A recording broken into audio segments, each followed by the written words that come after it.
Somos Libro, actualidad y pensamiento al hilo de los libros y los autores.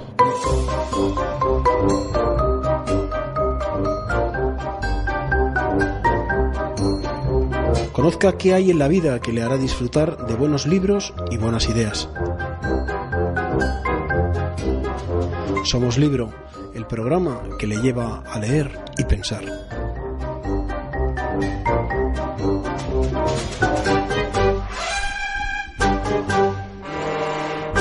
Buenas tardes, estamos otra vez aquí en Somos Libro, en la casa de Radio Ya. Y hoy vamos a tocar, porque ya saben que Somos Libro se define por ser un programa que toca temas de actualidad, pero siempre al hilo, como dice la carátula del programa, al hilo de los libros y los autores.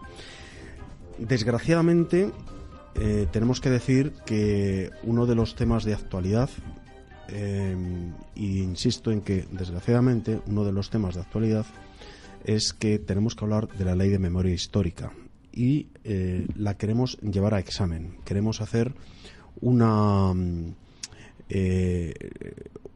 carga de profundidad para saber hasta dónde estamos llegando con esta ley. Porque miren ustedes, desde la llegada de Pedro Sánchez al poder, España está sufriendo una continuada sesión de ataques a la nación, a su identidad y a su historia.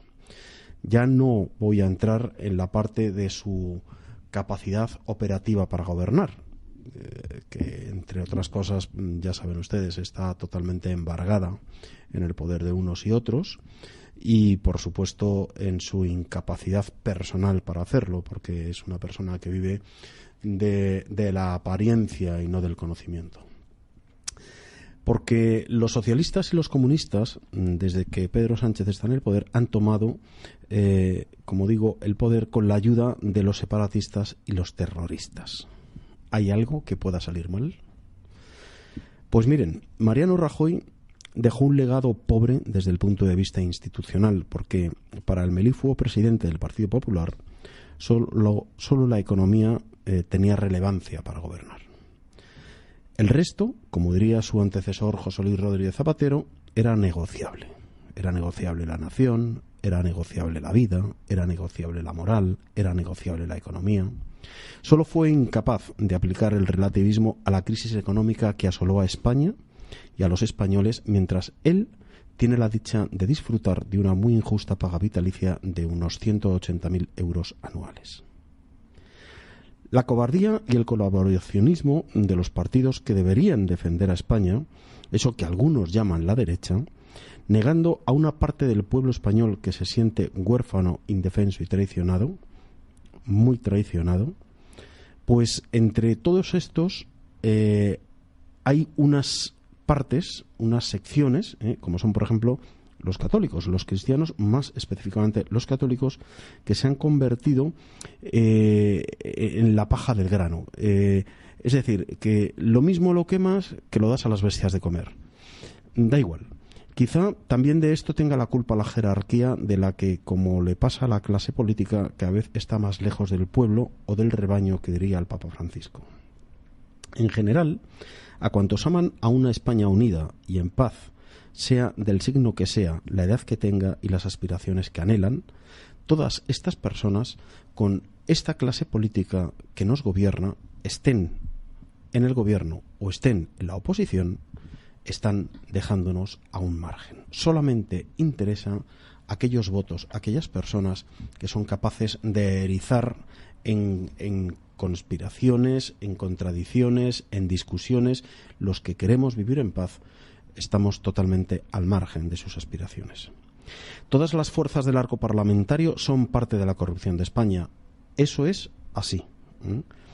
El dinero fácil y el poder del poder, valga la redundancia, es un fuerte incentivo para salirte del caminito recto de lo bien hecho, que además bien parece. Se extrañan de los nuevos movimientos políticos que surgen con una fuerza inusitada y que todos han corrido a dar la voz de alerta.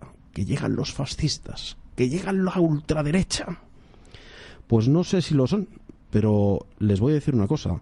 Si esto les obliga a cambiar el paso y que recompongan lo roto, benditos sean. Españoles honestos, trabajadores, amantes del orden, de la ley y de los valores. Y añado cristianos porque son los únicos capaces de rearmar de moral a la sociedad. Nos vemos, como hace 72 años, en un nuevo enfrentamiento civil por unos malos políticos solo interesados en lo suyo, que es el manduqueo sobre la masa social. Unos engañados y otros aprisionados. La fórmula perfecta para repetir otro 1936. No es baladí la infiel ley de la memoria histórica que pretende dar la vuelta a la historia para que solo diga lo que a ellos conviene. Convertir en mártires de la libertad a quienes mataron sin más motivos que su afiliación política o su credo. Esta ley, cuya modificación es inminente, va a condenar a penas de cárcel y grandes multas a quienes no piensen como ellos dicen que hay que pensar. Y de esto vamos a hablar hoy, porque me parece tan grave, me parece que va tan en contra de la libertad de la persona, que tenemos que hablar, y vamos a hablar muy en serio. Porque aquí en este estudio de Velas de Lezo, donde nos encontramos de Radio Ya, nos vamos a reunir con dos expertos en la materia para profundizar en los nuevos planteamientos sociopolíticos y hasta qué punto todo esto puede ser una realidad. Soy Humberto Pérez Tomé y esto es Somos Libro.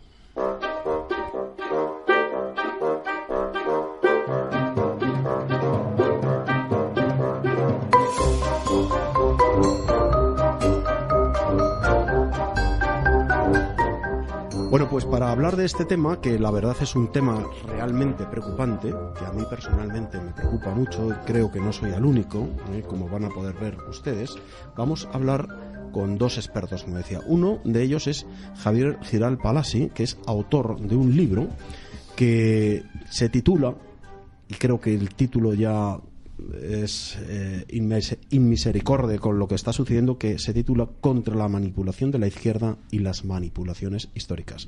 Javier, muy buenas tardes. Buenas tardes, don Humberto, y un saludo a mi amigo Laureano también. Que le tenemos aquí también para apoyar la jugada, porque él también es autor de un libro. Bueno, ya saben, Laureano Benítez Caballero, que ha estado con nosotros en otros temas y en otras ocasiones, pero hoy viene específicamente porque también es autor de un libro que se titula El Himalaya de mentiras de la memoria histórica, ¿no? Sí, buenas tardes. Ese es el título, ¿verdad? Y que va a estar en breve disponible. No, ya está disponible. Desde ¿no? agosto está disponible. Desde agosto y tal. Sí, lo que está a la venta en Amazon. En Amazon, eso es, sí, efectivamente. Lo tienen ahí disponible. Me parece que son dos libros que para las personas que estamos metidos en... iba a decir en el ajo, no, metidos en la preocupación a la que nos someten los políticos, me parece que son libros que van a esclarecer muchísimo, ¿no? Porque, Javier, en tu libro, que es un libro con un índice potente, es un índice con un desglose muy, muy, muy meticuloso, con lo cual se puede ir con gran facilidad a las partes que más le pueda interesar al lector, ¿no? O sea, que tampoco es necesario además leérselo de la A a la Z para enterarse de lo que sucede. O sea, que ese es un tema. A mí me parece que es un libro que, aunque se retoma desde muy del principio de la historia, ¿no? Sí. Es verdad también que luego donde es necesario conocer el principio de la historia de España para poder comprender por qué es injusto lo que está sucediendo hoy día, ¿no? Yo me he dedicado a meter el dedo en la llaga con todos los principales mitos de la manipulación histórica. Yo lo que he tratado es, en un lenguaje claro, una cosa demasiado intelectual, cualquier persona de la derecha sociológica de este país o del lado nacional se pueda quitar todos los complejos que está recibiendo todos los días a través de los medios de comunicación y las redes sociales fundamentalmente. Hay un tema que a mí personalmente me preocupa, porque mira, yo soy, bueno, mi libertad admite la libertad del prójimo, si no, no sería libre, para empezar, en mí mismo, ¿no? Y yo entiendo que puede haber gente que no piense como nosotros pensamos, incluso que piensen lo contrario de lo que nosotros pensamos. O sea, lo comprendo, ¿eh? Y además me parece bien. Yo, en mi caso, continuamente en la calle siempre son voces que te vienen de gente de la izquierda, te dice que bueno, que cada uno tiene su opinión, es algo relativo. No, ese relativismo es propio precisamente de la izquierda, que han introducido en la sociedad. La verdad, y lo más cercano a la verdad, es la verdad. Hay formas de explicar la historia que están más próximas a lo real. Y luego hay datos objetivos, claro, datos económicos o Exacto. datos, cifras que no admiten discusión fácilmente. Sí. Y esa también es la clave. Entonces, decir, por ejemplo, que cuando murió Franco había en este país un 3% de paro, es decir, un hecho objetivo y no hay más.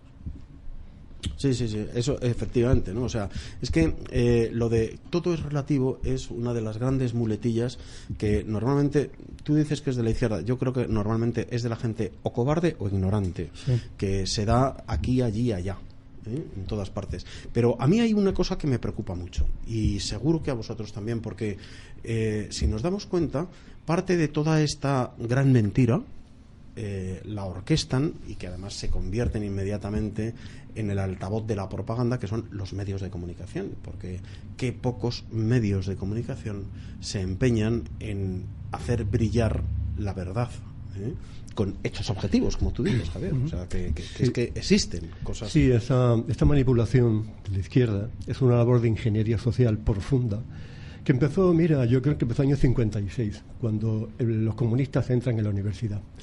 Entonces, los universitarios del futuro se formaron en una ideología progre que llega hasta ahora, ¿no? Yo estoy en la universidad y puedo atestiguar sobre lo que había allí, ¿no? Pero no solamente se hace a través de la universidad, de la enseñanza, es los medios de comunicación y la industria del entretenimiento. La serie Cuéntame es súper dañina, es luciferina a tope. Entonces la gente, tenemos unos jóvenes que son muchos ninis, ignorantes, que no saben hacer el agua con un canuto. Yo he sido profesor durante 35 años y lo puedo afirmar. Entonces a esa gente se les engaña, ¿no? Son ignorantes, le cuentan, Franco, yo he llegado a leer, Franco mató a 1 millón de españoles, y se lo creen, o cientos de miles de víctimas en las cunetas, y se lo creen. Entonces, eso es lo que hay, ¿no? Una manipulación, un engaño total y absoluto en todo, libros, prensa, televisión, redes sociales, etcétera. Es un Himalaya inmenso de mentiras. Sí, Javier. Pues bueno, no hay que olvidar que el marxismo cultural, desde que está en pleno funcionamiento, pues algo fundamental para ellos es relativizar todo tipo de valores, empezando por los valores de familia, de identificación cultural con el país, con la patria nación, tampoco existe, es algo fundamental. Entonces, el relativismo para ellos es muy importante para luego precisamente introducirnos su mercancía averiada, y con la historia también hacen algo parecido, intentan introducir un relativismo al mismo tiempo que te imponen unas consignas que el que se salga de esas consignas va a ser tildado de los típicos arquetipos y axiomas y tal. Sí, yo me he leído el libro de Javier, que es muy bueno, os lo recomiendo, de verdad, muy claro, muy sencillo, muy fácil de entender, muy completo. Empiezan con los visigodos. Dice que España no se fundó con los reyes católicos. No. España empieza con el reino visigodo, el siglo VI, ¿verdad? Sí, porque es muy importante, porque luego la nobleza medieval, que está en ese proceso de reconquista, con sus avances y retrocesos, con sus peleas entre ellos, nunca van a olvidar la idea de España perdida, y se van a coronar incluso a veces como príncipes de España o como reyes de España en Aragón y en otros reinos, porque ellos no han olvidado esa España perdida por culpa de los musulmanes. Los musulmanes, que por cierto es un pueblo que no se fusiona con los cristianos, a diferencia de los romanos, a diferencia de otros pueblos. No se fusionan porque su religión prohíbe el matrimonio, y para ellos un cristiano es un ser de tercera que tiene que estar sometido y pagar el impuesto si quiere conservar su vida. Entonces está tajantemente prohibido en el Islam el matrimonio mixto. No quiere decir que no hubiera algunos bebés por ahí, pero vamos. Como los judíos con los goyim, igual. No hubo esa fusión. Los cristianos somos la escoria para ellos y los quieren exterminar. Bueno, aquí hay una parte también en tu libro, Javier, que habla ya incluso que me parece interesantísimo este capítulo, que se titula así: sobre la propaganda de la leyenda negra y los delirios históricos del separatismo catalán, que me imagino que también ahondas no solo en el catalán, sino también seguramente, de hecho aparece aquí en el vasco, ¿no? Con Sabino Arana, un zumbao que estaba, yo personalmente, yo he leído algunas cosas, pero no cosas que hayan dicho de él, sino cosas que él mismo ha escrito. Pero un zumbao que tiene una fundación que al parecer no van a prohibir, y quieren prohibir la Fundación Franco, y recibe dinero público, cosa que no ocurre con la Fundación Franco. Yo invito a los que nos escuchan que ahora mismo busquen en internet los textos de Sabino Arana, son del final del siglo XIX, y van a ver cómo no tiene nada que envidiar el racismo más más asqueroso de un nacionalsocialista alemán o algo así. O sea, es un racismo totalmente asqueroso contra los españoles y es el fomentar el odio a España. Solamente le supera el zumbamiento a Sabino Arana, a Blas Infante, que reivindicaba en Andalucía unida con Marruecos y acabó vestido de beduino, se hizo a rito musulmán y se hacía llamar Ahmed. Y que es como el patrón de la comunidad de Andalucía, de mi Andalucía. Y es una vergüenza que en Andalucía tengan la bandera esa verde y blanca que se inventó Blas Infante, que simboliza el verde de los Omeya y el blanco del Islam. Igual que Sabino Arana se inventó la bandera vasca imitando la inglesa, porque decía que históricamente el mayor enemigo de España había sido Inglaterra. O sea, todo esto son insultos a la nación española que hoy en día se ven como normales. Si vas a tomar un café en Málaga, como paso yo los veranos, y las cafeterías se llaman Blas Infante o Avenida Blas Infante, y aquí no pasa nada, ¿sabes? Y al hilo de lo que dices, una cosa que tiene la ley de memoria histórica es: ha quitado nombres de héroes y de patriotas españoles y ha puesto a Carrillo, la Pasionaria, e Indalecio Prieto tiene un monumento en el nuevo ministerio, y eso parece que es una memoria histórica. Un golpista asesino, dos golpistas asesinos, como el Prieto y el Caballero, además ladrones consumados, que robaron todo lo que quisieron y más, tienen un homenaje público. Y eso no se retira. Eso vamos a reivindicarlo en la jornada memoria histórica, que retiren todo eso. Pero eso que son cosas que vemos nosotros, vemos los que estamos en Madrid, los que vienen de fuera de Madrid, si quieren pueden verlo. O sea, que yo incluso haría una ruta turística de la otra memoria histórica, o sea, y les pasaría por dónde estaban las checas, dónde está la estatua del Caballero, dónde está la Indalecio Prieto, quién fue fulano, y todas estas cosas, dónde murió Calvo Sotelo. Bueno, yo haría esa ruta, que estaría muy bien y seguramente tendría bastantes seguidores, ¿no? Ese tipo de cosas. A mí me gustaría también que supiésemos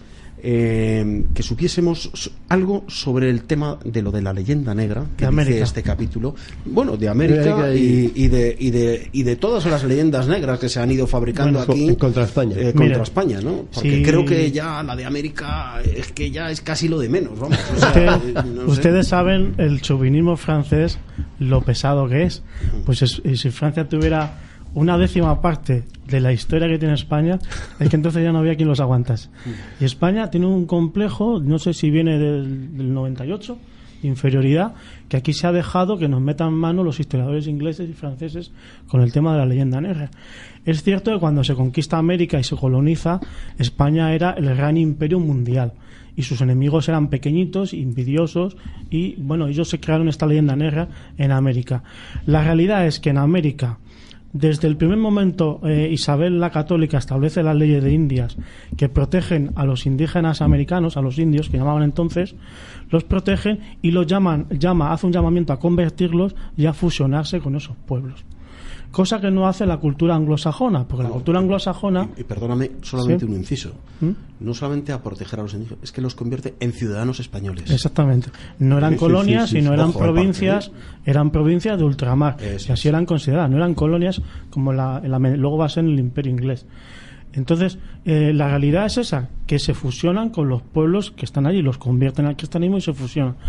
Hubo bastantes muertes, pero fue, como sabemos hoy en día, por el tema de las enfermedades que trajeron del viejo continente, que ellos no estaban inmunizados contra esas enfermedades porque estaban al otro lado del Atlántico y no tenían anticuerpos para protegerse de ellos. Entonces, viceversa, hubo islas del Caribe que se diezmaron por este motivo, simplemente por la gripe española, que llamaban ellos, la fiebre española, que los mataba. O sea, la fiebre española los mataba a los indígenas. También murieron muchos españoles de enfermedades que ellos tenían, y sí tenían anticuerpos, y los españoles no. O sea, basta, eso es otra realidad. Al norte del río Grande en América no hay indígenas, apenas no hay indios. Estuvieron en reservas en Estados Unidos y apenas hay, son apenas un 5% de la población. En cambio, al sur, a partir de México, está lleno de autóctonos. Sí, la vemos en Madrid. Están mezclados con sangre española y está lleno de autóctonos de América. Esa es la realidad. Y ahora, como la vida es así, tenemos que estar soportando que esos mismos herederos de los indígenas nos acusen de exterminadores cuando por ejemplo mis abuelos se quedaron en España, nunca fueron a América. Realmente precisamente los españoles que fueron a América se fusionaron, y esos indígenas actuales que nos acusan a nosotros son sus abuelos españoles los que se fueron allí, no los nuestros. Entonces, y tenemos que aguantar este tipo de cosas y ver cómo se derriban estatuas de Colón. Luego, y demás. Esta línea negra tiene muchas ramificaciones. La Inquisición. La Inquisición está comprobado porque han estudiado acta por acta unas 2.000 muertes en unos 400 años de existencia. Los rojos mataron en unos meses del 36 a 7.000 personas. En unos meses. Luego acusan a la Inquisición como tenebrismo, el España cavernaria, oscurantista, reaccionaria, católica, etcétera, ¿no? Y también están los tercios de Flandes, la furia española, etcétera, etcétera, etcétera. Y ahora estamos con el antifranquismo. El antifranquismo es un añadido más a esta leyenda negra, es un anexo, es una actualización de la leyenda negra aplicada a Franco. Que ese es el tema de la jornada que vamos a hacer sobre la memoria histórica, desmontando la leyenda negra sobre el franquismo, que vamos a hacerla este sábado, el día 1. Sí, bueno, de eso vamos a hablar al final del programa, porque me gustaría hablar de ese tema, porque creo que va a ser un evento que a mucha gente le puede interesar asistir o tener por lo menos conocimiento de que eso existe, no quedarse... Porque hay algunas personas que pueden pensar, bueno, sí, ¿qué podemos hacer?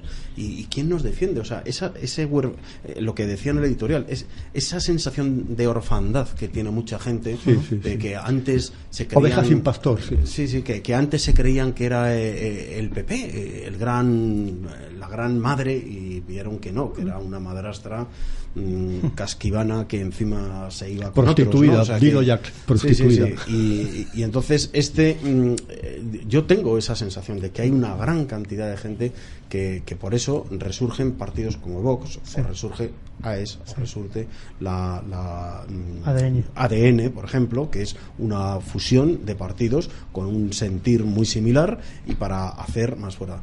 Entonces, claro, yo entiendo que todos los demás tengan que acusarlo de ultraderecha, que es curioso que no exista la ultraizquierda. Es una cosa curiosísima, ¿no? O sea, mire, la cuestión es muy sencilla. La izquierda se basa fundamentalmente en la propaganda, porque históricamente es un fracaso histórico, económico y político. Y social. La izquierda actual, sigue funcionando. La izquierda actual proviene del marxismo. En el año 79 oficialmente el PSOE renunció a él, pero solamente oficialmente, porque su método de análisis sigue siendo derivado de aquel marxismo antiguo, en un plan más light, en otros partidos más de izquierda más marxista. Marxismo de la escuela de Frankfurt, marxismo cultural. Entonces ellos se basan fundamentalmente en la propaganda. Ellos hacen una campaña intensa y masiva en el cine, en las televisiones, en los planes de estudio, y entonces, claro, cuando después de décadas de propaganda ven que todavía alguien se atreve a alzar un poco la voz, pues eso les contraría muchísimo, y tampoco ellos van a tener argumentos para contestarte, porque ellos se basan en las consignas que desde arriba les han dirigido.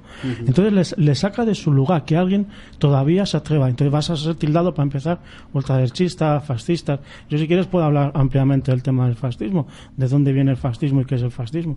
O sea, es que cualquier izquierdista se iba a llevar una sorpresa muy desagradable. Es que realmente llevan 40 años desde que murió Franco, desde incluso antes de Franco, llevan lavando el cerebro a las generaciones enteras de españoles. Entonces, yo ante un tiempo era medio rojillo, puedo decirlo, Felipe González y no sé qué. Pero es que González no es que fuera moderado, es que España, al salir del franquismo, era tan nacional y tan católica, estaba tan en orden con tantos valores que no podían meter mano a la idea de España. Pero después de 40 años ya dicen, ahora es el momento, vamos a recoger el fruto de 40 años de alevoso adoctrinamiento de los españoles. Entonces ahora ya están, como siempre, están al lado de los separatistas, de los comunistas, haciendo un frente popular, intentando saltarse la transición para volver no a la República, sino al Frente Popular, a la República del 36. Sí. Ojo. Bueno, a mí me gustaría que nos centrásemos en el título, que es la memoria histórica. La memoria histórica, esta ley, esta cosa infame que miente a toda España y deja fuera de ella a media. Y entonces, a mí me gustaría verdaderamente hablar de los orígenes de la memoria histórica. Ya sabemos que fue José Luis Rodríguez Zapatero el que empieza a enfocarla y el que funda esta ley, con el PP en la oposición rasgándose las vestiduras, y después llegando al poder y no hace nada, ¿no? O sea, esa es una de las primeras grandes mentiras que tiene Mariano Rajoy en su PP. amén de otras. Ya fíjate, ¿no? Hablamos de cuestiones del aborto, de los impuestos, de no sé qué. Bueno, es una mentira detrás de otra, es un gobierno absolutamente sostenido en la mentira permanente, ¿no? Como decía en el porque Rajoy, como pragmático tecnócrata, él pensaba que si yo soluciono la parte económica, pues ¿qué más quieres? Si ya tienes sueldo, ya tienes trabajo, ya tienes ocio, ya tienes tu vida, ¿para qué quieres más? Déjame a mí. Esto es lo mismo que hacían los romanos, el pan y circo. Si tú ya estés el estómago lleno y además te lo pasas bien, ¿qué quiero a cambio? Tu libertad. Ya hago yo lo que sea con ella. Eso es exactamente nuestro Mariano Rajoy, que por supuesto no solo es él, son todos.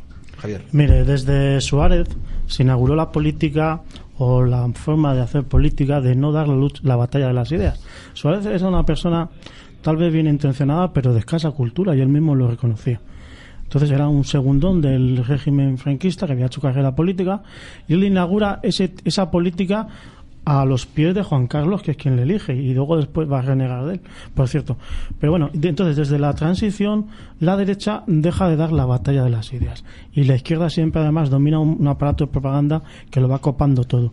O sea, el PP ahora mismo, estos últimos años, su mayor problema era el miedo que tenía a que las televisiones le hicieran una caricatura o lo criticaran, sin darse cuenta de que por qué no se han molestado en tener alguna televisión de máxima audiencia, para empezar.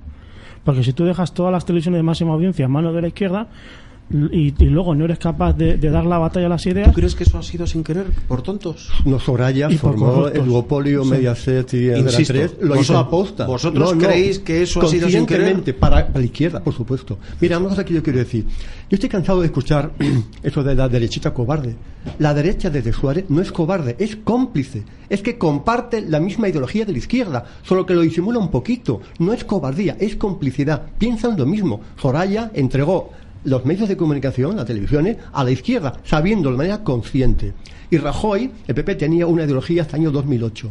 Rajoy va a México, y algo pasa en México que yo sé lo que es, ustedes lo pueden imaginar, con González y con Slim, y allí vuelve Rajoy y se carga toda la ideología del PP. Se convierte en partido socialdemócrata. Y todo lo que decían de la memoria histórica del aborto, etcétera, se va al garete. Entonces, el PP llega a reducirse a solamente un solucionador de problemas económicos, pero como va abandonando tanto la ideología, ni siquiera en el plano económico ha hecho una buena gestión, aunque parezca lo contrario, porque un partido que se supone que es de una derecha liberal conservadora, que lo primero que hace es subir todo tipo de impuestos, aumentar la deuda un 40% del PIB, como ha hecho el PP, y entonces ha mejorado algo, pero tampoco ha hecho una buena gestión económica desde un punto de vista de la propia derecha.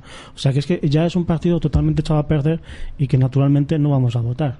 No, bueno, desde luego yo creo, ya le pasó en la segunda legislatura a Rajoy, que se quedó en una mayoría simple, sin capacidad de gobernar casi, solamente apoyado con Ciudadanos, y si le pasó este tema fue porque la gran mayoría de sus votantes, los que le habían dado la mayoría, se sintieron absolutamente traicionados. Sí. Absolutamente traicionados. Oye, y es que no escarmentó este tío. No. Yo quiero volver al tema. Tú antes preguntabas por el origen de la memoria histórica. Sí. El origen se pierde en la noche de los tiempos. En Egipto ya existía lo que es la damnatio memoriae, que significa borrar completamente cualquier registro, cualquier dato de una persona, de un faraón que cayera mal, que hubiera hecho un mal gobierno. Ese damnatio memoriae consistía en borrar incluso en las estatuas de los templos los relieves del faraón acusado. Se hacía en Roma con los emperadores. Y volvía a Roma, ¿verdad? En Roma también eso lo hizo Roma con Cartago. Se borraba de las monedas, de las adquisiciones, las leyes que había hecho se le quitaban, etcétera, etcétera, etcétera. ¿Qué es lo que conseguían con eso? Que la gente poner en la palestra el nombre de esa persona. O sea, que había un efecto rebote sobre eso. Y lo que está haciendo ahora el PSOE, y en connivencia con los golpistas y los comunistas, es lo mismo. Intentar borrar de cualquier manera la memoria histórica de España, la verdad, y a Franco sobre todo, que le han elegido como víctima propiciatoria. Sí, mire, el tema del Valle de los Caídos, alguien se puede preguntar, bueno, se ha gobernado tantos años el PSOE anteriormente, ¿por qué anteriormente no se ha sacado a Franco del Valle de los Caídos? Pues es muy sencillo, porque anteriormente no estaba maduro el proceso de manipulación histórica, el lavado de cerebros. Ahora lo quieren sacar porque ahora ya es el símbolo de que ya han terminado es una símbolo de la manipulación histórica. Ya lo que queda, que es humillar a Franco, sacarle de la tumba y si pudiera tiraría en un cobertizo o no sé dónde. Entonces esa es la clave. Ellos han ido, cuando empezó la transición, el cine empezó a hacer películas caricaturizando a Franco. Luego, durante los años del PSOE, pues empezaron ya con los planes, con la LOCSE, con todo esto, a adoctrinar a los chavales. Entonces, con Zapatero, ya que el proceso estaba más maduro, sacaron ya la ley de memoria histórica. Y ahora el siguiente paso es esto. Pero eso es un proceso que ha llevado décadas. Sí, pero esto de Franco el caído no es el final, es el comienzo de algo muy grave. ¿Cuál es el objetivo de la ley de memoria histórica? Es acabar con la derecha. Ya el año 36... los partidos de Frente Popular querían incluso prohibir los partidos de derecha. Estaban en eso. Después de asesinar a Calvo Sotelo, ya van a sacar la ley. El objetivo de la izquierda es no solamente acorralar y hacer un cordón sanitario a la derecha, es exterminarla, prohibirla. Y ahora, con la excusa del Franco, de la apología del franquismo, lo que quieren es acabar con la derecha de verdad. El PP siempre estará ahí. Sí, el PP siempre estará ahí porque es un partido que realmente es socialdemócrata y queda bien para la galería universal de las democracias occidentales, ¿no? O sea, en España hay multivoto, ¿no? Puede usted votar a la izquierda y a la derecha.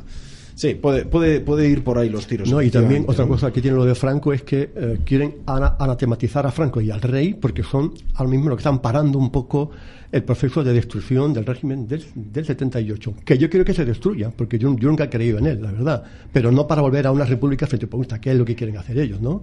Esto lo que quieren es decir, esta democracia, entre comillas, yo la llamo dictacracia, viene de la transición. La transición la hicieron los franquistas. Entonces, si Franco es malo, es el diablo, hay que acabar con el régimen que él ayudó a establecer de la ley a la ley. Entonces, hay que saltarse la transición porque es franquista y volver a la república. Bueno, pero entonces en los inicios que tú decías, que comentabas antes, Javier, que se inicia posiblemente con un Suárez inculto, Suárez que lo que hace es dejar de combatir el mundo cultural, el mundo de las ideas, el mundo, por lo tanto, de nuestras raíces más inmediatas, que es lo que ha vivido España.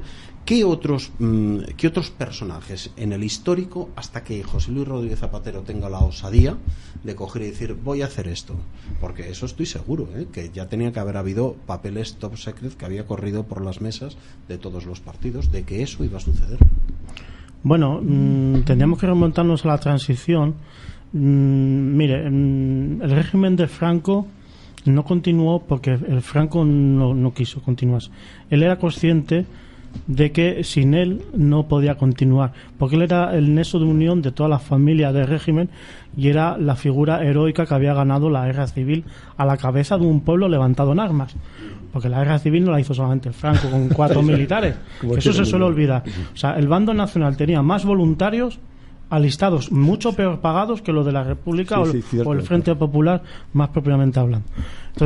Entonces Franco era la figura heroica que había ganado una guerra, la gente le respetaba, incluso sus enemigos, y él era consciente de que no podía continuar tal cual, si no hubiera elegido a lo mejor a un Blas Piñar, a un Utrera Molina, y esto... entonces, cuando Franco en el año 72 recibe la famosa visita del general Burton Walters, que viene a tantear a Franco qué va a pasar cuando muera, el propio Franco le dice que España caminará hacia una especie de democracia, pero no a la imagen francesa. No hasta el final. ¿Qué quería decir Franco? Pues seguramente quería decir que esas familias de régimen se convertirían como en partidos políticos, pero sin llegar a legalizar a los separatistas ni a los partidos marxistas. Cosa lógica, porque eran los que habían provocado la guerra civil, y eso, llegado a la transición, se olvida. O sea, los jóvenes del franquismo, que eran los niños bonitos del franquismo, que habían vivido muy bien en el régimen de sus padres y tenían un problema generacional, olvidaron las lecciones históricas que la guerra civil la había provocado el PSOE junto a los separatistas, fundamentalmente, y la masonería que estaba detrás de todos ellos. Entonces, llegada a la transición, se olvida esta lección histórica, pero evidentemente la democracia, o esta democracia con todos sus defectos, que son muchos, como el Estado autonómico, que es un disparate, la traen los franquistas. La trae el sucesor de Franco a título de rey, Juan Carlos I, que él se sentía carente de legitimidad y por eso se va a convertir en el gran concesionista de separatistas y de la izquierda, que es su gran error. Y luego él elige a que había sido secretario general del movimiento incluso en el último periodo, que era Adolfo Suárez, y lo diseña que había sido vicepresidente de Franco, que fue Torcuato Fernández Miranda. Es el gran diseñador catedrático de Derecho de lo que es el cambio y la transición.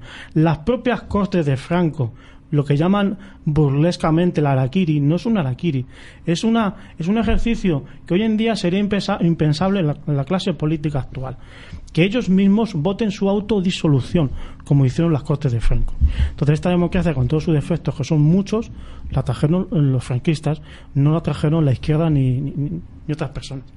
Sí, pues yo quiero añadir a lo que ha dicho Javier un personaje, aunque es un personaje, que es quien dirige toda la transición y está en el origen de la brutal memoria histórica, el Club Bilderberg. Señoras y señores, ¿quién elige a Juan Carlos Bilderberg? Año 68, en un hotel de Canadá. Le eligen como heredero. Un año después Franco le nombra sucesor. Y Kissinger es el que dirige entre bambalinas todo el proceso de la transición. Se reunió con Carrero Blanco un día antes de que le asesinaran Carrero Blanco. Podemos imaginar por qué. Carrero Blanco estaba en contra de los americanos, no les quiso dejar las bases en la guerra de Yom Kippur, quería llevar a España a tener la bomba nuclear, etcétera, etcétera, y quería hacer una política de acercamiento a Francia. Entonces, Carrero Blanco era un evento molesto para la transición democrática y se lo cargaron, vamos a decirlo así. Entonces, Bilderberg ha pastoreado toda la transición. Juan Carlos es un títere en manos de Kissinger y se limita a obedecer todas las cuestiones que llegan desde la CIA. Entonces, Bilderberg ha estado planeando, butroneando todo, dirigiendo toda nuestra transición. Y ahora están por la segunda transición. O sea, quien dirige todo realmente no es ni Rajoy, ni Sánchez, ni nada. Es los poderes mundialistas y globalistas que están detrás. Y esto de la ley de memoria histórica, esto del franquismo, viene también de ahí, porque todo viene de ahí. O sea, yo pienso, entonces, por lo que estáis diciendo, es que, por supuesto, no se ha dado una puntada sin hilo, que todo consiste en un plan que tiene horario y calendario.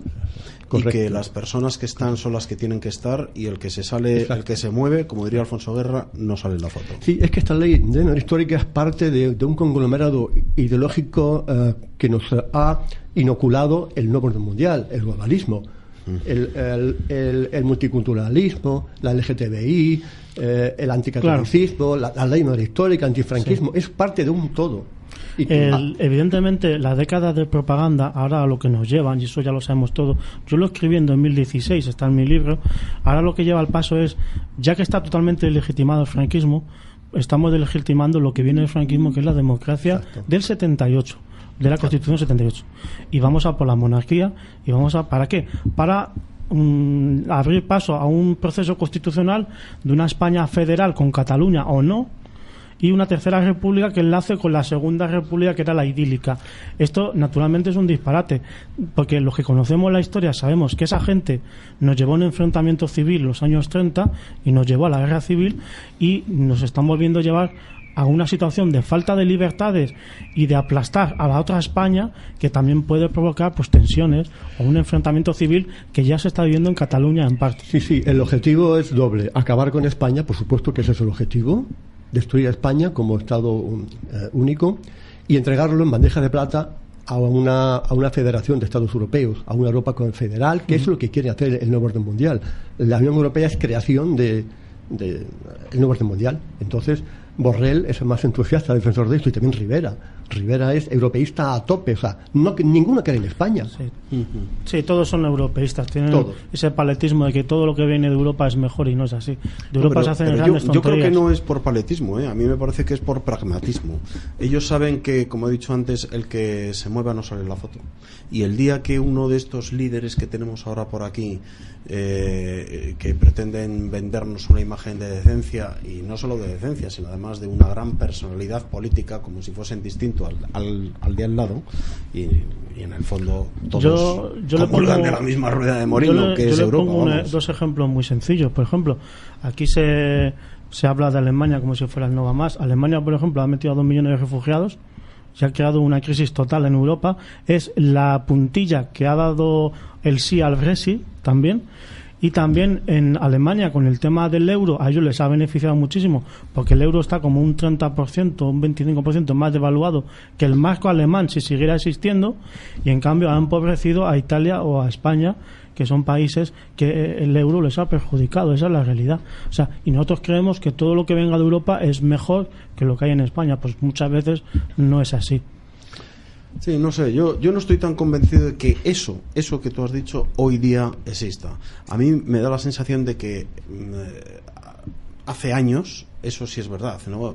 El provincianismo, el paletismo español, que nos pensábamos que todo lo que viniese de fuera era siempre mejor que lo nuestro.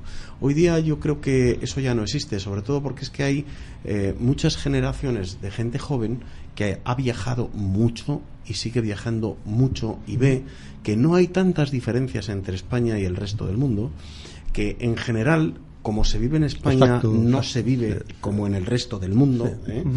Y entonces yo creo que eso de alguna manera nos ha puesto un poco fuertes en ese aspecto, no nos creemos ya tanto esas cosas. Lo que pasa que lo que sí es cierto es que hay una imposición y que cuya posición de España es cada vez más débil de cara a Europa, entre otras cosas porque toda la deuda española está sostenida por Europa, y cualquier cosa tenemos ahora al infumable Sánchez que entrega Gibraltar que vamos, como decía el otro día, vi un meme que me hacía gracia, que salía un niño rezando, diciéndole: señor, que si es posible que Pedro Sánchez no siga negociando, que nos quedamos sin Gibraltar y sin Andalucía, ¿no? O sea, bueno, yo al hilo de esto, así, ¿no? De Europa, ya Ortega y Gasset, que para mí está sobrevalorado, decía: España es el problema, Europa la solución, ¿vale?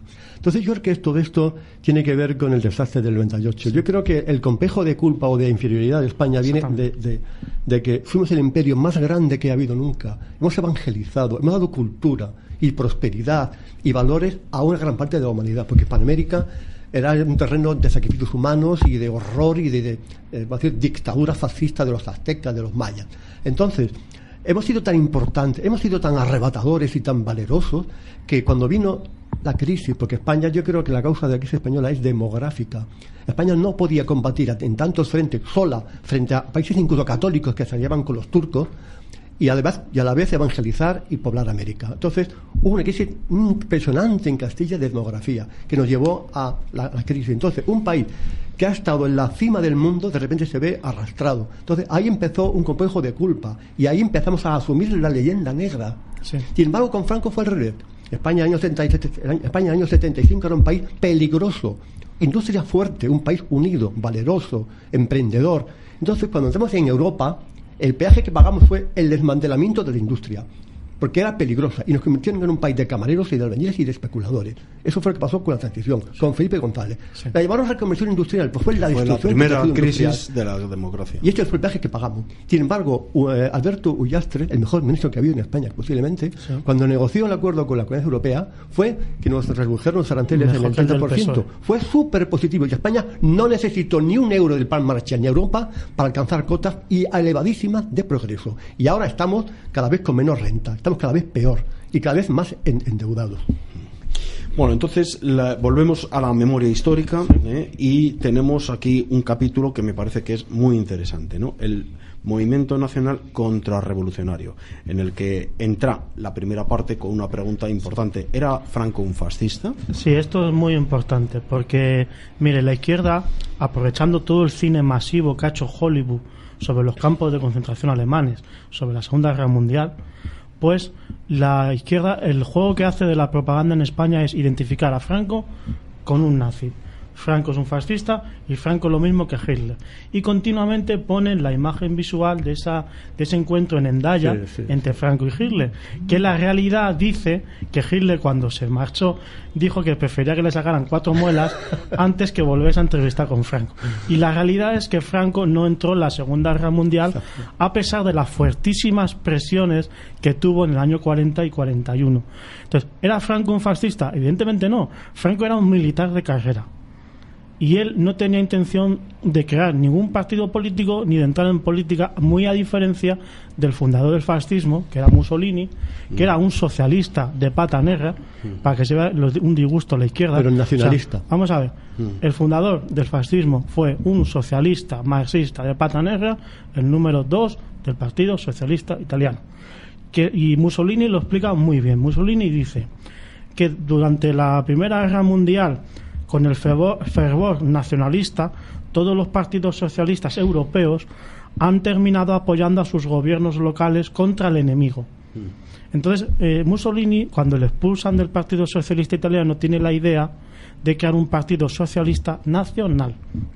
Y todo el programa político de un partido fascista es socialista.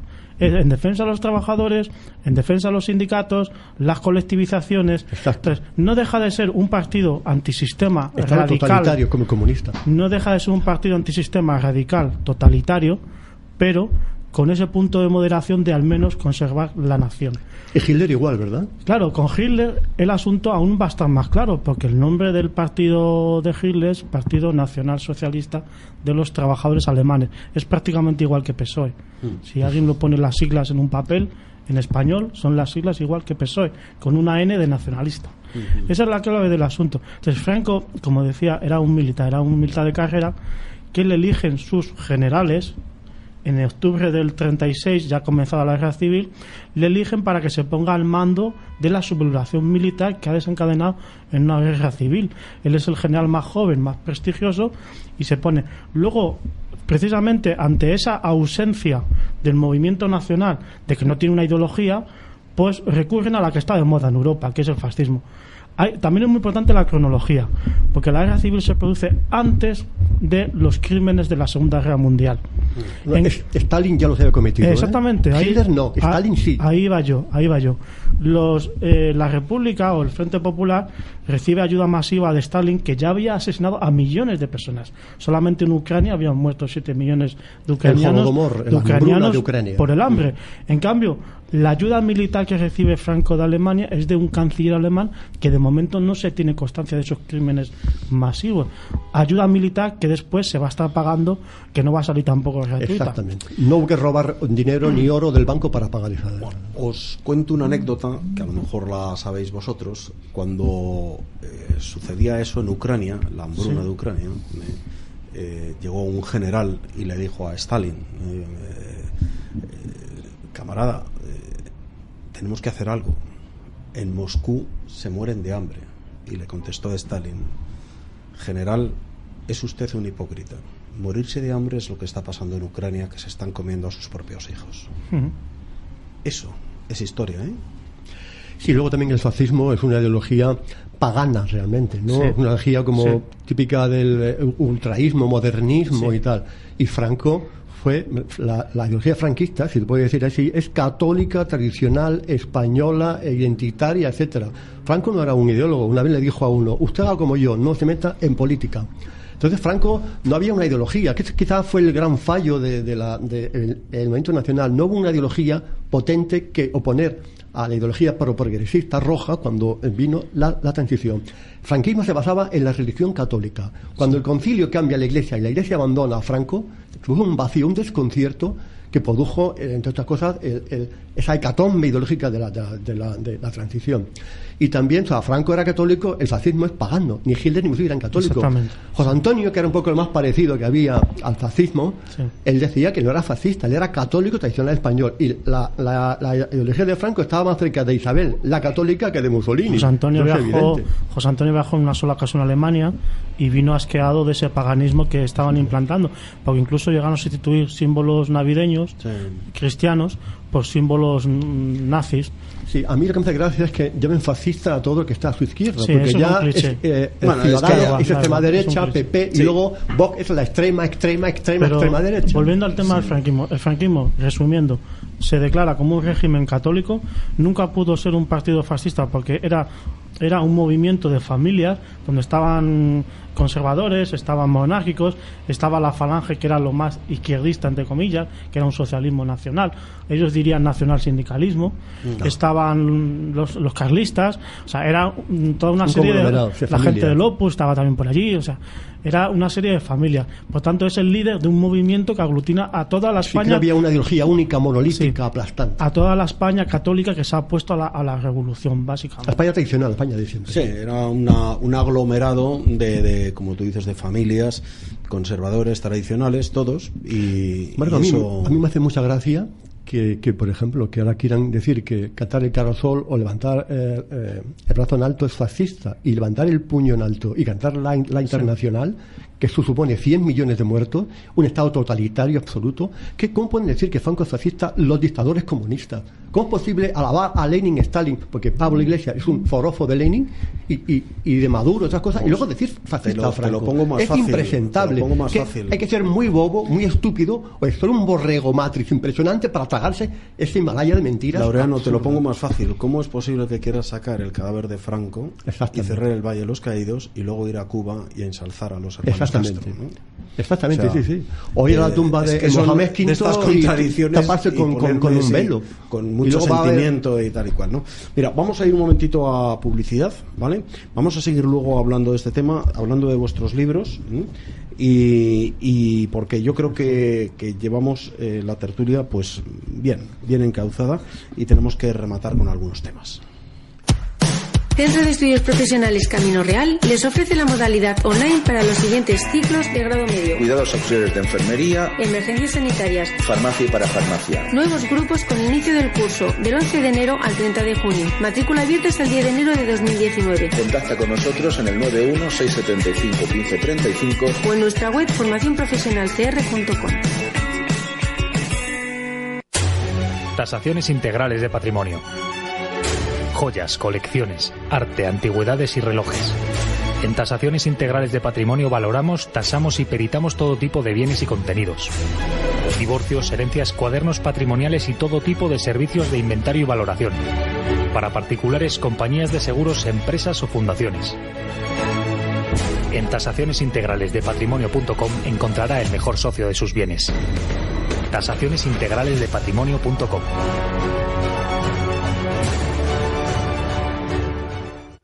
Fichtes, limpieza de moquetas, tapicerías y todo tipo de pavimentos. Fichtes, especialistas en recuperación y rehabilitación de suelos. Teléfono 91 870 4696. Para más información de Fichtes, info@fichtes.com. Editorial Actas es una referencia indispensable para todos aquellos lectores que sienten inquietud por conocer nuestro pasado. Aquellos que, como el que fuera controvertido canciller de Inglaterra, piensan que la historia hace a los hombres sabios. Editorial Actas, un lugar de resistencia, un lugar de defensa de la historia rigurosa y veraz de la España tradicional y de sus valores. Editorial Actas, siempre en grandes superficies o en tu librería habitual. Consulta nuestras novedades en actashistoria.com.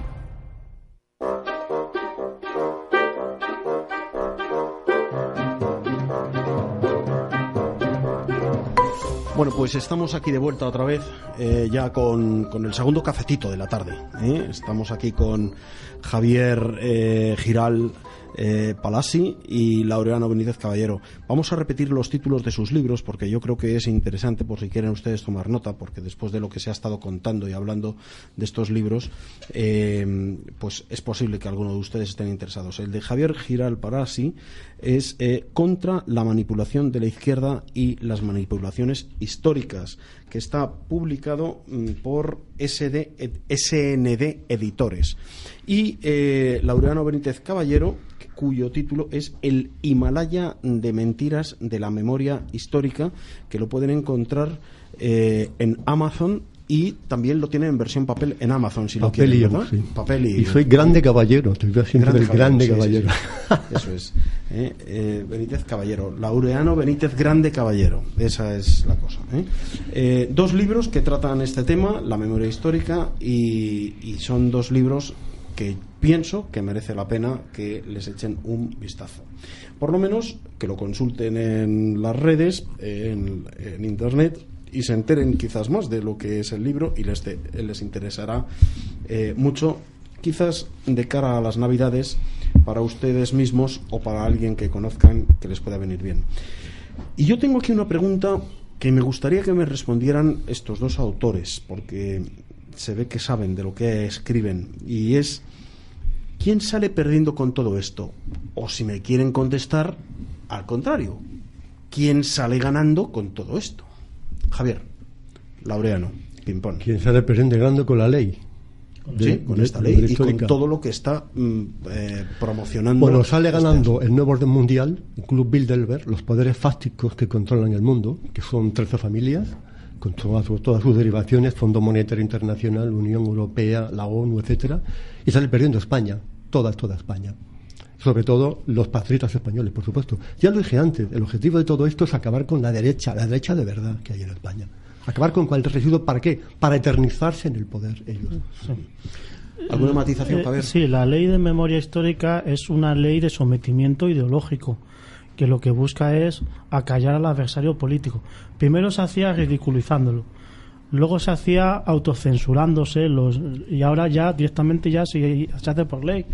Y ya el próximo paso ya es encarcelarnos por decir verdades como que el PSOE provocó la guerra civil, o que el PSOE asesinó al líder de la oposición, a Calvo Sotelo, y que quería asesinar también a Gil Robles. O que Franco hizo pantanos. También puede ser motivo, ¿no?, de cárcel, digo yo, ¿no? O sea, eso es una ley totalitaria que va en contra de la libre expresión y incluso de esta Constitución, y que desde luego no vamos a permitir, vamos a combatirla. Porque hoy en día los valientes, como yo siempre digo, somos los que nos estamos enfrentando a esta tiranía, y no somos para nada cobardes. Estamos aquí para defendernos y para luchar contra esta tiranía. El hecho de estar aquí y estar aportando una opinión personal, aunque esté sostenida en conocimientos, a mí ya me parece que es valiente. Vamos. Es el gran drama de España. Yo siempre digo en mis libros, tengo ahora pensado sacar otro, España en el nuevo orden mundial, la patria traicionada, que saldrá en enero. Digo que la culpa de todo la tiene el pueblo español. ¿Por qué pasa todo esto? Porque un pueblo español que se levantó en armas contra la musulmanía, contra los gabachos franceses de la masonería, contra los rojos de Stalin, un pueblo que ahora mismo está adormecido, aborregado, adormilado, y no vale como excusa de que es que hemos tenido un lavado de cerebro sin parangón de 40 años. No, el pueblo español tiene un ADN de gallardía, de rebelión, de defensa de los valores familiares, etcétera, ¿no? Entonces, ahí ves un pueblo aborregado, adormecido. Y el gobierno que tenemos, lo que pasa ahora, es lo que nos merecemos. Porque eso es la gran virtud de la democracia. Cada pueblo tiene el gobierno que se merece. Y de alguna manera, toda esta basura que hay ahora, que nos domina, es el reflejo de un pueblo que ha abandonado, no solamente la derecha de Rajoy y del PP, es que el pueblo ha abandonado España, se ha abandonado a sí mismo, y ahora se dedica a la telebasura, al fútbol, a Sálvame, etcétera, etcétera, etcétera. Y sabe que esto se viene abajo, porque una cosa es que estos conspiradores lo hagan entre bambalinas, en covachuelas, en conventículos, aquelarres ocultistas. No, lo hacen a plena luz pública, mienten descaradamente, quieren acabar con el Senado, quieren poner una ley para a quitar nuestras libertades, y la gente no hace nada, la gente sigue como si tal cosa, como si no fuera con ella. Y al final yo me acuerdo de lo que decía aquel poema: ahora vienen a por mí, pero ya es tarde, ¿no? Bueno, pues yo voy a hacer otra pregunta, también creo que comprometida, si no con vosotros, sí para quienes va con ellos. ¿Por qué la Academia de Historia calla? Yo todavía no he oído, nada más, sí he oído académicos en petit comité decirte, bueno, que eso son barbaridades, que son locuras, que tal, pero yo todavía no he oído que haya salido la Academia de Historia a decir, esto no es así. Porque hay una apisonadora de sometimiento ideológico, con unos medios de comunicación te sale un Wyoming, te sale un tal.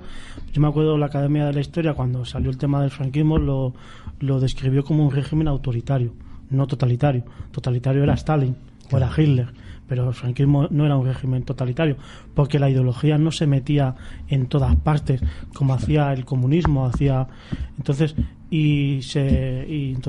estuvieron criticando masivamente y salvajemente a la Academia de la Historia. Hoy en día la pauta general de esta sociedad es más bien la cobardía, es más bien el no te metas, el cállate, el aguanta, el no digas y tal. Esa es la pauta, pero sí tenemos síntomas de que cada vez eso se está rompiendo más. Cada vez la gente, según la dictadura del marxismo cultural que nos están imponiendo, que mire, basta ver un telediario cualquiera para ver que una noticia habla del tema ecológico, del cambio climático, que el cambio climático consiste en que cada año hace más frío y cada año llueve más. Y que luego te da otra noticia con el tema del feminismo radical, otra noticia con el tema del homosexualismo. O sea, y es toda una dictadura que te están imponiendo de clichés y tal, que la gente ya se empieza a rebelar porque se da cuenta de que ya no se puede tolerar este asunto. Entonces, hay síntomas de cada vez más gente está ya más cansada. Y están surgiendo alternativas como Vox o como ADN, como otras alternativas que se están revelando. Pero yo, Javier, no es lo más grave que la Academia de Historia no se pronuncie. Es que tampoco la Iglesia dice nada. Y una gran parte de la ley de memoria histórica va contra la Iglesia, contra el catolicismo. Eso es evidente. Mira, el objetivo de toda la ley de memoria histórica y de todos los ataques a España, desde que empezó con la musulmanía y con los hechos de Flandes y la conquista de América, el objetivo es acabar con España, porque España es el país más católico, el que levanta siempre el estandarte de la cruz, el que ha evangelizado. Entonces, el objetivo de la sinagoga de Satanás, que está desde el Big Bang, por decirlo así, es acabar con el catolicismo. Y por eso han venido por nosotros, porque España es el baluarte, es el refugio, es la fortaleza católica que hay en el mundo. Entonces, toda la ley de memoria histórica, toda esta basura roja de la República, frente populista, etcétera, etcétera, va dirigida contra el catolicismo. ¿Y por qué quieren sacar a Franco? ¿Por qué se inclina contra Franco? Porque era un católico ejemplar. Eso lo ha dicho Alberto Bárcena, lo dice mucha gente. Si Franco hubiera sido un líder menos católico o más mundano, más pagano, no irían contra él. Pero es que van ahí y luego van a por la Cruz del Valle, por supuesto. Ese es el objetivo fundamental. Los otros son pantallas que ponen. Así es. Los ciudadanos de pie. Hemos dicho, habéis comentado, y yo estoy en parte de acuerdo, que hay no cobardía, adormecimiento, prefiero no meterme en líos, tal, bueno, cosas así, ¿no? Esas posturas mediocres que si hemos llegado hasta aquí es porque muchas personas que no tendrían que haber sido mediocres lo han sido, ¿eh? Y ¿qué más podemos hacer los ciudadanos de a pie? Vosotros estáis aquí peleando desde unos micrófonos, yo proponiendo este programa, Carlos Chinchilla en los mandos de la esta, el otro señor tal, organizando vosotros el evento que vais a hacer, que vamos a hablar de él ahora, de un momento a otro. Mira, yo creo que ese país cambiaría si los ciudadanos dejaran de ver las televisiones. Telecinco, La Sexta, La 4... Dime una televisión que no esté en manos de esta progresía luciferina. Imposible, ¿verdad? Todo mentira, todo alucinamiento. Si las televisiones, si nadie las viera, tendrían que cambiar sus contenidos, pero la gente lo sigue viendo. Entonces, esto es lo primero. Abandonar el principal medio de engaño y de mentira, que es los medios de la televisión, sobre todo. Eso para empezar. Sí, hoy en día, desde luego, la clave está en dar la lucha ideológica, que es lo que estamos haciendo nosotros. Y hacéis vosotros con vuestra radio, muy meritoria. Esa es la clave. Hoy en día se puede burlar. Es cierto que, mire, Berlusconi, que era el magnate de las televisiones en Italia y en España también, con Mediaset, decía que lo que no sale en televisión no existe. Eso era cierto, hace 20 años era muy cierto, hoy en día lo sigue siendo, porque es la principal imagen pública, visual de la gente, pero hoy en día a través de las redes sociales se puede burlar eso bastante. Y eso ha sucedido en Estados Unidos con Trump. Yo soy de los poquísimos que escribió que Trump iba a ganar las elecciones en Estados Unidos, y lo hizo fundamentalmente gracias al movimiento de las redes sociales, sí, porque tenía el 95% de los medios en contra. Exacto. Aquí, las redes sociales efectivamente en este momento se están convirtiendo en un descubridor de la cara oculta de los medios de información, ¿eh? Es decir, todo aquello que los medios de información callan, ocultan, silencian, las redes sociales hacen que salgan a la luz. Tengo aquí una cita del Instituto Tavistock, el siniestro Instituto Tavistock, que fue el que elaboró toda la estrategia de la ingeniería social que se está aplicando. En teoría era para ayudar a los soldados con traumas de la guerra, pero ahora mismo es un instituto financiado por Rockefeller y toda la vasca esa. Este instituto, digo, es el creador de las técnicas de manipulación. Y dice así esta frase, es impresionante, dice: la eficacia de una propaganda política y religiosa depende esencialmente de los métodos empleados y no de la doctrina en sí. Las doctrinas pueden ser verdaderas o falsas, pueden ser sanas o perniciosas, eso no importa.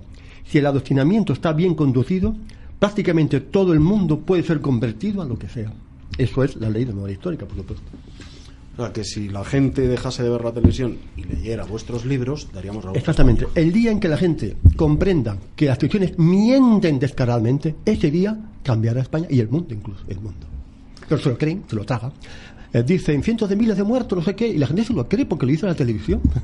Bueno, impresionante. Eso ha sido siempre, ¿no? Cada vez menos, porque ya hay unas redes sociales que están haciendo la contra a toda esta basura informativa. Así es.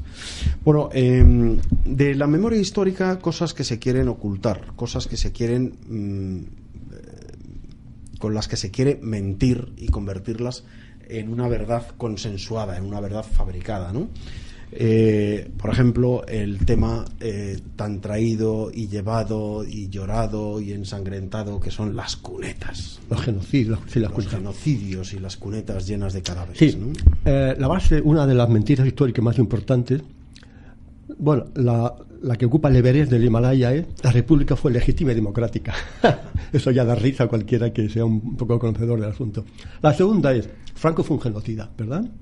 Entonces empiezan a decir víctimas, 1 millón, cientos de miles, no sé qué, sin manejar datos, como antes decíamos, tú decías. Que hay una verdad, hay unos datos que están ya en la calle, que se han hecho estudios, no puedes mentir sobre la cifra. Y ya empieza un poco a bajar la cifra, ¿no? Entonces, según los estudios, según la famosa causa general que se hizo, en el año 41, que fue un estudio pormenorizado de las víctimas de la represión roja, hay 86.000 víctimas. Y más, incluso las admiten los historiadores de izquierda, Tucel, Unión de Lara. 86.000 víctimas documentadas.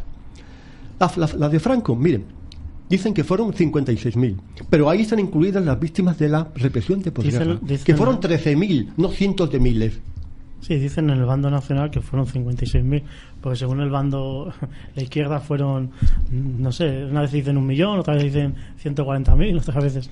Y cuando excavan las cunetas, que buscan cunetas, la mayoría de las veces se encuentran cadáveres de nacionales o de ellos mismos represaliados por ellos mismos. Yo siempre digo que con un izquierdista de a pie, que se basa en las consignas que le suministran desde el partido, que esto viene de tiempos perdidos desde la Cominter, de que serían las consignas de la Cominter, pues ellos no pueden realmente debatir porque no tienen datos, ellos tienen consignas. Entonces, ellos siempre lo van a negar todo y siempre van a salir por petener a la gente de pie. Pero a mí me gusta ponérselo difícil. Entonces, a mí me basta coger 3 titulares del periódico Socialista de los años 30, 3 años antes del golpe de los militares, de los nacionales, diciendo que la república es una república burguesa que hay que derribar, que ellos quieren establecer una república, la dictadura del proletariado, que es el término marxista de y gobierno. Que quieren izar la bandera roja, o sea, ellos, no la bandera de la república. El PSOE, por escrito en su periódico, querían instaurar la dictadura del proletariado, que es la dictadura comunista, o para que la gente joven se haga una idea, porque es Corea del Norte. Eso era lo que querían instalar. Y eso basta solamente en irse a los periódicos del PSOE o del Partido Comunista de España, etcétera. O sea, y así simplemente se desmonta. Y luego incluso te dirán, bueno, pero eso son palabras, ya, son palabras. ¿Y qué me dice usted de la revolución de 1934? Y te dicen, ¿qué revolución? Digo, la de Asturias, porque ellos la conocen por Asturias, y ellos llaman revolución a lo que era un golpe de Estado en toda España, que estaba organizado en toda España, para instaurar la dictadura del proletariado. Y que paró Franco el golpe. Donde mayor repercusión tuvo fue en Asturias, pero están las instrucciones por escrito de que 2 años antes de los nacionales querían establecer en España una dictadura comunista porque habían perdido las elecciones democráticamente. Esa es la realidad. Y como buenos comunistas se dedicaron a la represión y al exterminio y al holocausto. Hablando de las fosas, cada vez que creo que han abierto unas 272 fosas y solamente han dedicado dinero para 2 del bando nacional. El resto siempre. Cuando, por ejemplo, me acuerdo de la brigada paracaidista de Alcalá de Henares, buscaban a cadáveres de 2 rojos y aparecieron 46 cadáveres nacionales. Rubielos de Mora, Teruel, buscaban también cadáveres de las víctimas de Franco y encontraron cadáveres de rojos masacrados por ellos mismos porque no querían volver a Teruel, porque Teruel fue reconquistada por Franco, y se ponían detrás los rojos y disparaban a la gente que querían volver, que quería desertar y largarse de aquel infierno a 20 bajo cero. También pasó lo mismo en Villasana de Mena, en Camuña. Lo de Camuña es impresionante. Sí. Una mina de plata, un pozo de plata, llena de cadáveres de franquistas. Franco sabía que estaban allí, sin embargo tapó aquello y no se ocupó de exhumarlo. Y ahora cuando van para allá, lo ven que son de los nacionales. ¿Qué hacen? Tapar. No quieren identificar ni exhumar, lo tapan todo. Sin embargo, ellos se dedican montañas ingentes de dinero para subvencionar unas comisiones de memoria histórica cuyos expertos, entre comillas, todos son del bando rojo. Curioso, ¿verdad? Antes Ricardo Zapatero dedicó 26 millones de euros a su ley de memoria para, en teoría, para identificar a las víctimas. Solamente 5 millones y medio fueron a esto. El resto fueron a subvencionar instituciones, fundaciones, organismos que se dedican a hacer estudios impresionantes sobre la memoria histórica. Sí, Fernando Paz, el historiador, delante mío comentó en una ocasión, cuando él era estudiante, encontraron compañeros suyos de la universidad una fosa creyendo que era de republicanos, de Frente Populistas, y al ver que eran nacionales le echaron tierra y no quisieron sacar el asunto al aire en los años 80 y tanto. O sea, esa es la realidad de este país en estos momentos. Toda esta gente que sigue empeñada en buscar a su abuelo, a su tío, a su padre, que si fue muerto, que si tal, y siguen insistiendo en que en el Valle de los Caídos les tenían a los presos casi como en plan Charlot, con una cadena y una bola de hierro allí picando piedra y tal, a pesar de que han salido libros pues como el de Alberto Bárcenas del Valle de los Caídos, un libro súper completísimo que con datos, con lo que volvemos otra vez a lo mismo, con datos de cómo vivían y quién vivía y qué cobraban, y el colegio para niños y las casas para las familias y todo eso. Esta gente que se siente totalmente rota el corazón de que no encuentran a sus familiares, ¿qué les podemos decir? ¿Que sigan buscando o que siempre hay algo? Mira, voy a leer de Boletín Oficial del Estado del año 2009. Hay un anexo aquí de muchas asociaciones, fundaciones de memoria histórica, todas son del bando rojo. Y fíjate, por ejemplo, aquí dice: Asociación de Mujeres Gitanas Romi, las mujeres gitanas de la guerra civil y posguerra, realidad y estudio, segunda jornada de encuentro en torno al campo de concentración de Albatera, 11.150 euros.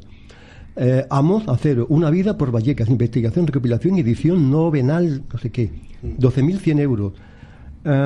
Recopilación de documentos y testimonios en divulgación en jornadas didácticas para discusión de la memoria histórica, no sé qué, 22.000 euros. Y así un montón de asociaciones y fundaciones que reciben dinero público.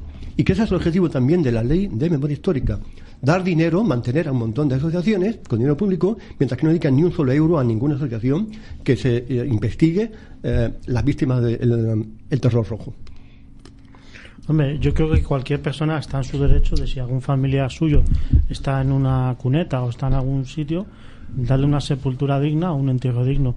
Otra cosa más dudosa es que haya que destinar cientos de miles de millones para este tema. Y que solo se busquen las de un bando y no las del otro. Y que solamente sean un bando y no en el otro. El tema del Valle de los Caídos, pues se hace no importa que Alberto Bárcenas saque un libro y que saquemos 20 libros. Como la propaganda va dirigida al grueso de la masa, lo que importa es la imagen.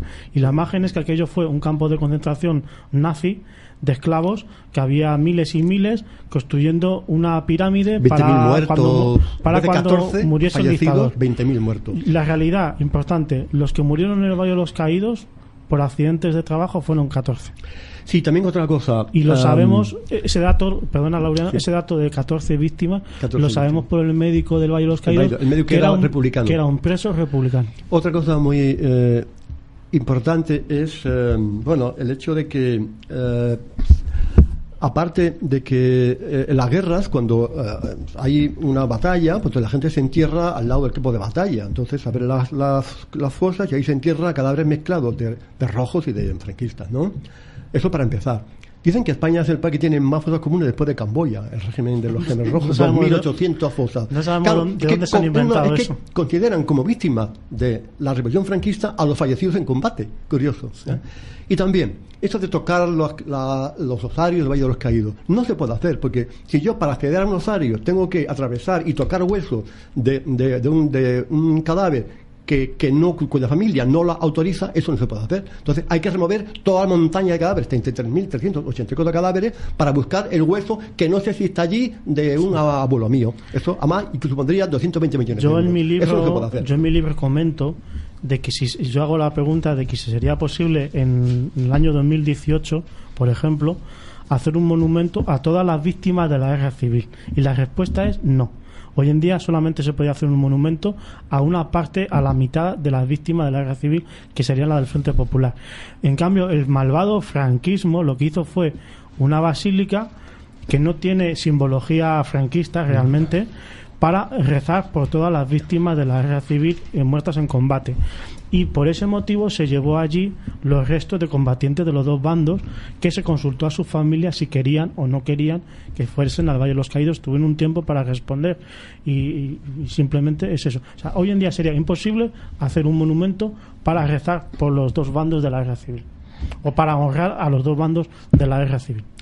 Bueno, a mí me gustaría, ya llegados a nos quedan un poquitín más de 10 minutos, y me gustaría que hablásemos de, bueno, pues de este evento, un foro sobre la memoria histórica que habéis organizado, o que ha organizado el Movimiento por España, y que pienso que es muy interesante. Va a ser el próximo 1 de diciembre, de 4 a 9 de la noche, o sea que va a ser intenso, sí. Porque además es que tenéis ahí un cartel importante.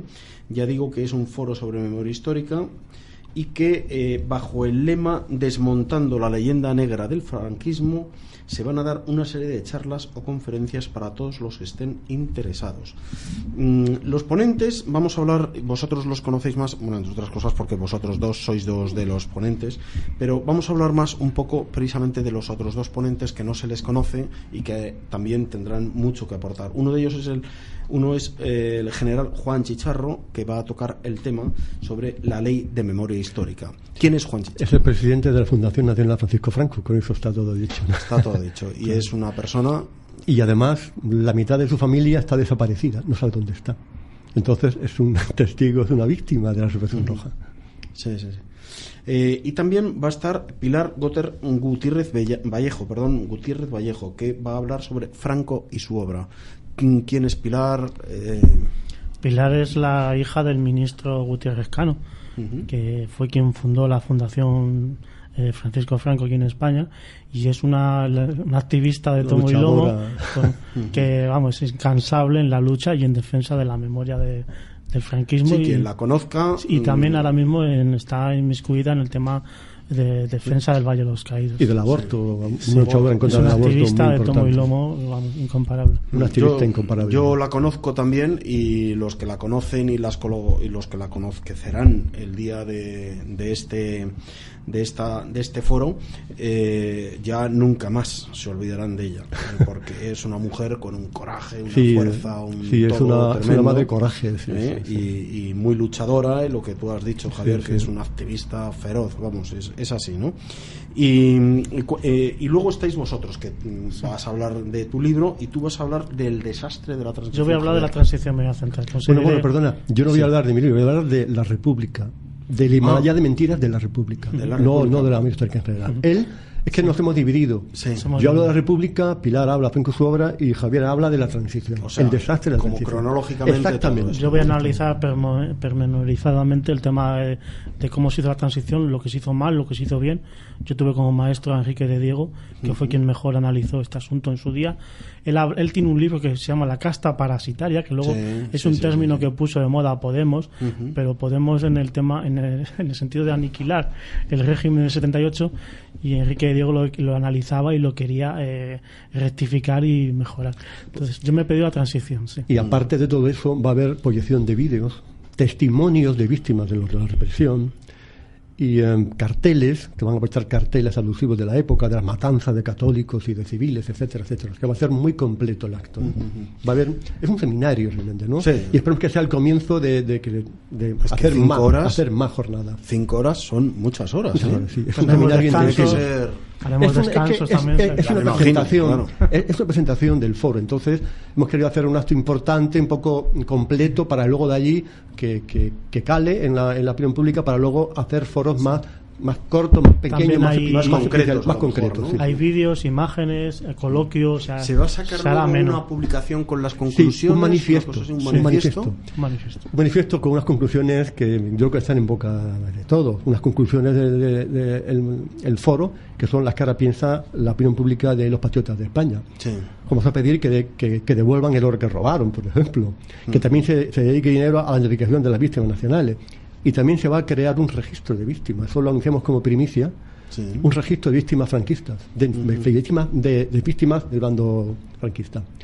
Y con vistas a hacer una asociación el día de mañana de víctimas, porque claro, parece que todo está regado de asociaciones de las víctimas franquistas y no hay ninguna. Yo he buscado en internet, yo no he encontrado ninguna, realmente, de que haya una asociación que defienda la memoria de las víctimas rojas. ¿El de las víctimas? De las víctimas del bando rojo, del terror rojo. Que no hay asociaciones que defiendan esas víctimas. No, sorprendente, ¿verdad? Pero es así. Entonces, el dinero de... La Fundación Franco también está tras la pista. O sea, está ya pensando. Yo hablé con Chicharro y me dijo que estaban pensando seriamente y tal. Entonces, entre el Método por España y también abogados cristianos, ya hará algo, nos dio así con un poco de provincia, no sé exactamente por dónde va a salir. Entonces, pues esperemos que salga algo concreto, que no se quede todo en unas charlas, en unos foros muy bonitos, pero que haya una plasmación concreta. Es que es una pena. O tiene una repercusión en medios, o tiene acción. Luego una acción de comunicación que llegue a la gente. Exacto. Bueno, ya sabéis que se os pueden aparecer ahí perfectamente La Sexta, o sea, que claro, lo sepáis, que seguramente vayan. Mira, otra cosa que quiero decir, que el lugar donde es, que no lo hemos dicho.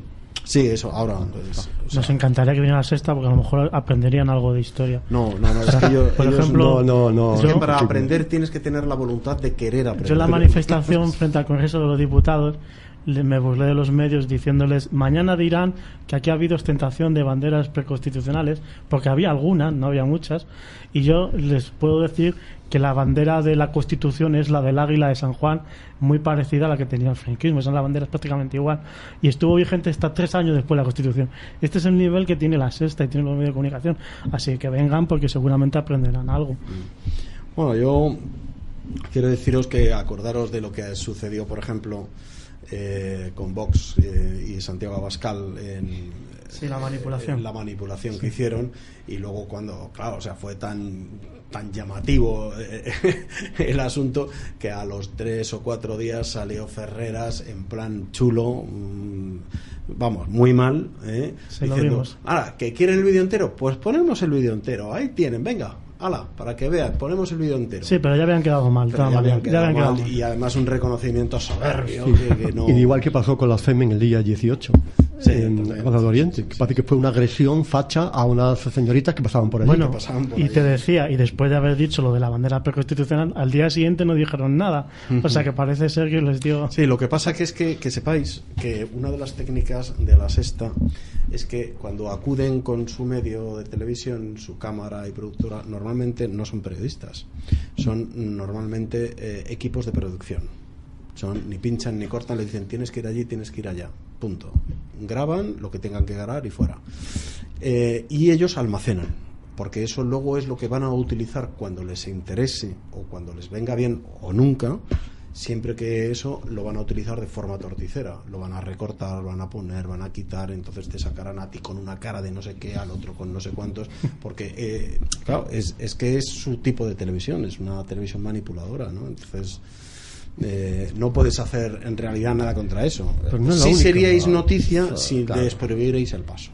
A mí me hicieron un reportaje a la televisión de Holanda, no sé cuál era, me hicieron allí un montón de tiempo hablando, no sé qué y tal, y al final cuando vi el reportaje, ¿sabes qué era? Una señora que buscaba excavando huesos de un pasado, de un hijo, yo que sé, de la guerra, y a mí me cogieron, no llegó ni a el minuto, el resto era buscando esa señora huesos de su abuelo, excavando huesitos, que manipulan de todas partes. Totalmente. Que no solamente es en España. Totalmente, sí. Que eso es que está todo a nivel general. Estamos hablando de España, pero en Holanda no hay una ley de memoria histórica, pero bueno. Y también, por cierto, antes se me ha olvidado decirlo, Auschwitz, el mito de Auschwitz, también 6 millones de judíos. Bueno, Dijeron que antes eran 4 millones, pues ya han bajado a 1,5 millones y siguen bajando. Porque habría que hablar mucho sobre otras memorias históricas que tienen. El discurso de, bueno, me imagino, claro, el discurso del general Juan Chicharro, que es la ley de memoria histórica, yo me imagino que, vamos, no quiero interpretar lo que va a decir, entre otras cosas, porque no sé lo que va a decir, pero me imagino que él hará un enfoque de qué es la memoria histórica y qué es lo que pretenden con la memoria histórica, un poco lo que hemos estado hablando aquí y demás, pero bueno, seguramente será interesantísimo de oír, ¿no? Y luego el proceso cronológico que tenéis de República, Franco, transición, y al final acabar con la ley de memoria. Y todo con imágenes, vídeos, etcétera, testimonios. Yo creo que va a ser sin duda alguna un acto interesantísimo. Repito, sábado 1 de diciembre, es decir, este sábado que viene a continuación, de 4 a 9 de la noche. ¿Dónde? Pues es en el centro de negocios El Coloso, que está en la calle Leganitos, 15 y 17. Al lado de Plaza España. Al lado de la Plaza España. Hay un parking allí. Sí, tienen parking y tal, y vayan antes de que lo cierre. La calle comienza en Plaza España y es paralela a la Gran Vía, o sea que es muy fácil, es muy accesible. Y todo eso. Y tú decías que puede hacer el español ante esto, pues entre otras cosas asistir a eventos como este, porque un patriota que siento cómo está España, esa por la tarde yo me voy al cine, me voy a un centro comercial a tomar unas cañitas, ese patriota no sé de qué va, sinceramente. Sí, bueno, es que no es patriota, es un señor que le gusta más el cine que la patria. Claro.